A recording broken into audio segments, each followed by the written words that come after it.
का टॉपिक है nested loops. और हम लोग को पता करना है कि नेस्टेड लूप होता क्या है with the help of a question of course. तो नेस्टेड लूप का मतलब होता है एक loop containing a loop. More specific बोले, अगर एक लूप के अंदर एक लूप है, एक लूप के अंदर अगर मल्टीपल लूप्स भी हैं, तो हम लोग को बोलते हैं नेस्टेड लूप्स।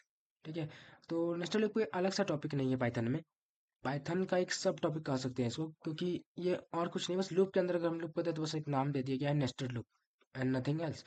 तो पाइथन में अगर बात करें तो पाइथन में दो तरह के लूप्स पढ़े जाते हैं, for loop and while loop. तो for loop and while loop के जो पॉसिबल कॉम्बिनेशन होंगे, फॉर के साथ फॉर के साथ वाइल के साथ वाइल के साथ फॉर, तो वो अगर आते हैं तो उनको भी हम नेस्टेड लूप कह सकते हैं। बट मेन प्रॉब्लम ये होता है कि नेस्टेड लूप कब लगाना पड़ता है, क्यों लगाना पड़ता है। तो उसके लिए एक सवाल हम लोग देखते हैं। जैसे ये लिखा है, given a positive integer return the sum of all prime numbers from one up to this number. मतलब एक नंबर, वन नंबर से लेके अगर हम एक नंबर देते हैं, मान लीजिए 10 देते हैं, तो उसके बीच में कितने प्राइम नंबर्स आएंगे? 2, 3, 5, 7। बस 2, 3, 5, 7 चार प्राइम नंबर्स आएंगे। अब इन चारों नंबर्स पे को जोड़ के हमको रिटर्न करना है इस क्वेश्चन के हिसाब से। तो अगर हम बोले यहाँ पे देखिए, अगर हमको बोलते हैं कि अगर मेरे पास एक लिस्ट है, इनपुट लिस्ट अगर है, कि इनपुट लिस्ट नहीं, इनपुट नंबर है ना। इनपुट नंबर हमको दिया हुआ है, मान लीजिए 10 दिया हुआ है। तो हमारे पास जो आउटपुट आएगा ना, आउटपुट वो आएगा क्या? वो आउटपुट आएगा तुम्हारा सम। आउटपुट आएगा सम, जिसका वैल्यू क्या होगा? 2 + 3 + 5 + 7 which is equal to what? 7 + 5 12, 12 + 3 15, 15 + 2 17 which is equal to 17। तो हमारा आंसर आना चाहिए 17। तो ये तो हुआ कि ये क्वेश्चन क्या कहना चाहता है। अब हम लोग कैसे पता चलेगा कि ये क्वेश्चन नेस्टेड लूप का है? कोई नहीं जानता ना ये क्वेश्चन नेस्टेड लूप का है कि नहीं, हमको कैसे पता चलेगा? तो यहाँ हम लोग देख सकते हैं कि जब हम एक लूप लगाएंगे, एक प्राइम नंबर मतलब एक लूप चलाना होगा हमको, एक से लेके एन तक। अगर हमको एन हजार है तो हमको एक से लेके हजार तक हमको एक लूप लगाना पड़ेगा। यानी एक लूप तो आ गया। अब उसके अंदर हमको चेक करना पड़ेगा प्राइम नंबर। तो प्राइम नंबर में भी एक लूप लगता है। यानी अब हमको हर एक नंबर के लिए, ध्यान सुनो, हमको हर एक नंबर के लिए चेक करना पड़ेगा प्राइम नंबर है कि नहीं। हर एक नंबर के लिए हमको सेट ऑफ प्राइम नंबर के लिए हम लोग मान लेते हैं कि 3 से 4 ऑपरेशन करना पड़ते हैं। मतलब एक बार एक इंटीजर तक जाना पड़ता है, फिक्स नंबर तक डिवाइड करके देखना पड़ता है, नहीं हुआ हुआ, मतलब कुछ सेट ऑफ इंस्ट्रक्शन करने पड़ते हैं। तो हमें पता चलता है वो नंबर प्राइम है कि नहीं। अगर यही ऑपरेशन मल्टीपल नंबर के साथ हो रहा हो, जैसे हम एक से लेके, मान लीजिए हम लिए हैं इनपुट क्या लिए थे, 10 लिए थे, तो एक से लेके 10 हर एक नंबर के लिए वो चेक करेगा कि वो प्राइम है कि नहीं। बराबर है, चेक करेगा। तो इसका मतलब है हर एक नंबर के साथ सेम इंस्ट्रक्शन होगा। लूप का वही डिफिनेशन था ना, अगर हमको एक same number of instructions follow करवाना है multiple times, then we use loops. अगर हमको प्रिंट करवाना है हेलो वर्ल्ड 50 टाइम्स, तो हम लोग लूप यूज करते थे। अगर हमको प्रिंट करवाना है इवन नंबर 100 तक, तो हम लोग लूप यूज करते थे। लूप का मतलब ये होता था ना कि अगर सेम इंस्ट्रक्शन को हम लोगों को एग्जीक्यूट कराना है मल्टीपल टाइम्स, तो हम लूप करेंगे। तो यहाँ भी वही हुआ ना कि एक से लेके हर एक नंबर के लिए चेक करना है प्राइम नंबर, हर एक नंबर के लिए चेक करना है प्राइम नंबर, हर एक लूप का हर एक नंबर का यूज करेंगे प्राइम नंबर चेक करने के लिए। तो इसके लिए मान लीजिए फंक्शन बनाते हैं, डेफ सम। सम निकालो किसका? Prime up to N. Sum prime up to N, मतलब सम निकालना है प्राइम अप टू एन। ये क्या करेगा? एक नंबर लेगा, ऑफ कोर्स ये नंबर लेगा। और ओके, नंबर ले लिया। एक वेरिएबल बनाते हैं टोटल सम, जिसमें हम लोग सम स्टोर करेंगे, सब वैल्यू का। वो क्या होगा? जीरो से स्लैश कर देते हैं। अब हमको एक लूप चलाना है। लूप कहाँ से चलेगा? बोल रहा है कि लूप चलाना है वन से। वन से कहाँ तक? टू दिस नंबर, यानी फॉर आई इन रेंज। ठीक है, फॉर आई इन रेंज कहाँ से? वन से। वन से कहाँ तक? उस नंबर तक, यानी नम +1। +1 मतलब नम तक चलेगा। ओके, तो लूप चल गया। अब हमको देखना है कि अब हमको हर एक नंबर के लिए चेक करना होगा कि वो प्राइम है कि नहीं प्राइम है। बड़ा सिंपल सा बात है, प्राइम है या नहीं प्राइम है। तो इसके लिए अब हम लोग लिखेंगे for J in range. Range कहाँ से? टू से, क्योंकि पहला प्राइम नंबर टू होता है, तो वन चेक करने का फायदा नहीं है। टू से। अब ये क्या लिखा हुआ है देख लेते हैं, एक minute. Int of I multiply 0.5 +1। अब ये लाइन का क्या मतलब है?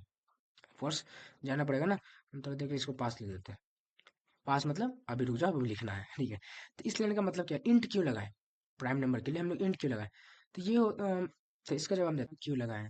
तो एक होता है ऑप्टिमाइजेशन अप्रोच। ऑप्टिमाइजेशन मतलब कि कितना क्या करें कि हमारा कोड जो है वो कम से कम बार तक चले। फॉर एग्जांपल जैसे हम लोग को ये लूप यही था, प्राइम नंबर का कॉन्सेप्ट था। तो प्राइम नंबर हम लोग बात करते हैं 10 के बारे में। तो प्राइम नंबर क्या होगा, अगर 10 के लिए हम लोग नॉर्मल लैंग्वेज में बात करें 10 के लिए, तो प्राइम नंबर होता है कि अगर 10 सिर्फ 1 और 10 से डिविजिबल हो तो हम 10 को प्राइम नंबर बोलते हैं। इसका एक और मतलब होता है कि अगर 10 2 से लेके 10 - 1 यानी 9 तक किसी से भी डिविजिबल ना हो तो भी हम उसको प्राइम नंबर कंसिडर करते हैं। तो लेकिन अगर हम मानो 1000 है तो क्या हम 2 से लेके 999 तक जाएंगे, ये हर बार तो जरूरी नहीं है। अगर 1 करोड़ है तो 1 करोड़ के लिए हम वापस इतना तक नहीं जाएंगे। तो हम ऑप्टिमाइजेशन सोचना पड़ता है। तो बेसिकली एक ऑप्टिमाइजेशन अप्रोच होता है कि अगर कोई नंबर अपने स्क्वायर रूट तक अगर डिविजिबल नहीं है तो फर्दर डिविजिबल नहीं होगा। ये कॉन्सेप्ट है। इसका मतलब अगर 9 का हमको चेक करना है प्राइम है कि नहीं, तो हम बस अगर 3 तक देख लेते हैं, क्योंकि 3 क्या है कि स्क्वायर रूट है 9 का। तो अगर 3 तक वो डिविजिबल नहीं है तो आगे वो डिविजिबल नहीं होगा। अगर हम बात करते हैं 45 की, तो 45 एक परफेक्ट स्क्वायर नहीं है, लेकिन 45 से पहले आता है 6 यानी 36 विच इज 6 एंड 49 ऑफ 7 यानी 45 अगर 7 तक मान लेते हैं, 7 तक भी डिवाइड नहीं होता है ना, तो 45 7 के आगे डिवाइड नहीं होगा। यही होता है ऑप्टिमाइजेशन अप्रोच। तो इसका वैल्यू यही होता है, रूट आई का मतलब हो गया उसका स्क्वायर रूट लो, 1 प्लस किए यानी स्क्वायर रूट तक, क्योंकि रेंज एक कम करके चलता है।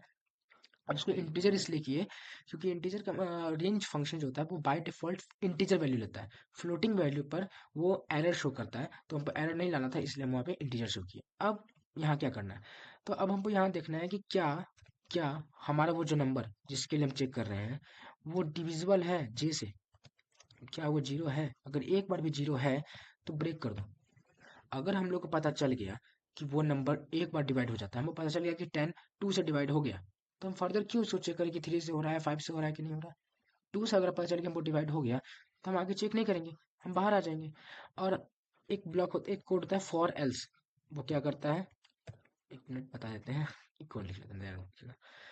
फॉर एल्स यहाँ देखिए, इफ का इंडेंटेशन यहीं तक खत्म हो गया, ये एल्स जो है वो इस फॉर के साथ है, इस फॉर के साथ है, मतलब ये एल्स जो है इस फॉर ब्लॉक के साथ लिंक है। फॉर एल्स एक अलग ब्लॉक होता है, वो उसका मतलब ये होता है एल्स ब्लॉक तब चलेगा जब फॉर बिना किसी रुकावट के चल जाए, फॉर बिना ब्रेक के चल जाए। अगर फॉर को 1 से 5 तक जाना है तो अगर फॉर 1 से 5 तक चल गया तभी एल्स चलेगा। बीच में अगर ब्रेक लगा, बीच में अगर ब्रेक यूज हुआ, बीच में अगर फॉर रुका किसी भी कारण से, तो फॉर एल्स ब्लॉक नहीं चलेगा। अब हम लोग क्या चाहते थे कि जो प्राइम नंबर हो बस वही जुड़े। तो अगर एक बार भी ब्रेक लगा मतलब वो प्राइम नंबर नहीं है, प्राइम नंबर नहीं है तो एल्स ब्लॉक चलेगा नहीं चलेगा, क्योंकि फॉर ब्रेक हो गया तो वो जुड़ेगा नहीं, वही हम चाहते थे। तो कौन सा जुड़ेगा, जो प्राइम नंबर है। अब वही तो हमको करना था ना, सिर्फ प्राइम नंबर्स को जोड़ना था। तो हम जोड़ रहे हैं। अगर फॉर लूप पूरा चलेगा, फॉर लूप पूरा चलने का मतलब वो नंबर कभी डिवाइड नहीं हुआ, कभी डिवाइड नहीं हुआ मतलब वो प्राइम नंबर है। अगर वो प्राइम नंबर है तो एल्स ब्लॉक में आओ, उसको टोटल सम में जोड़ दो। ठीक है, जोड़ दिए। अब लास्ट में रिटर्न कर दो। यहाँ एक कैच है, यहाँ एक कैच ये है कि हम लोग लूप चला रहे हैं फॉर आई का वैल्यू 1 से। तो अगर आई का वैल्यू 1 रहेगा तो सेकेंड लूप जो जी 2 से स्टार्ट हो रहा है तो सेकेंड लूप चलेगा ही नहीं। सेकेंड लूप नहीं चला यानी सेकेंड लूप नहीं चला इसका मतलब ब्रेक यूज नहीं हुआ, ब्रेक यूज नहीं हुआ यानी फॉर में ब्रेक यूज नहीं हुआ यानी एल्स में आएगा, वो ऑटोमेटिक एल्स में आ जाएगा। फॉर अगर नहीं चलता है तो वो एल्स में आता है। और इसका मतलब वो हो गया कि टोटल सम में आई जुड़ जाएगा यानी 1 जुड़ जाएगा, लेकिन 1 तो प्राइम नंबर नहीं होता ना। तो इसके लिए हम या तो यहाँ -1 करें तो रिटर्न करें तो आंसर सही हो जाएगा। कि अगर हम करते हैं print sum up to N और उसमें हम देते हैं 10, तो इसका हमको 17 आना चाहिए ना। 17 आ गया 17। अगर मैंने वहाँ यहाँ -1 नहीं करना है तो इसके अलावा यहाँ से 2 से चला दो, क्योंकि प्राइम नंबर अगर चेक करना है तो 1 से क्यों करेंगे भाई, 2 से करेंगे ना, क्योंकि मतलब पता है कि 2 सबसे लोएस्ट प्राइम नंबर होता है, स्मॉलेस्ट। 2 से करेंगे। 7 आ रहा है। क्या और किसी के लिए आ रहा है, नहीं हो सकता, मानिए 3 के लिए लिखते हैं तो 3 के लिए यानी 2 और 3 यानी 5, 5 आना चाहिए, 5 आ रहा है। तो या तो यहाँ 2 से चला लो, अगर या तो क्वेश्चन के हिसाब से अगर 1 से चलाना है तो यहाँ -1 करना पड़ेगा, तो भी कोड सही से चल जाएगा।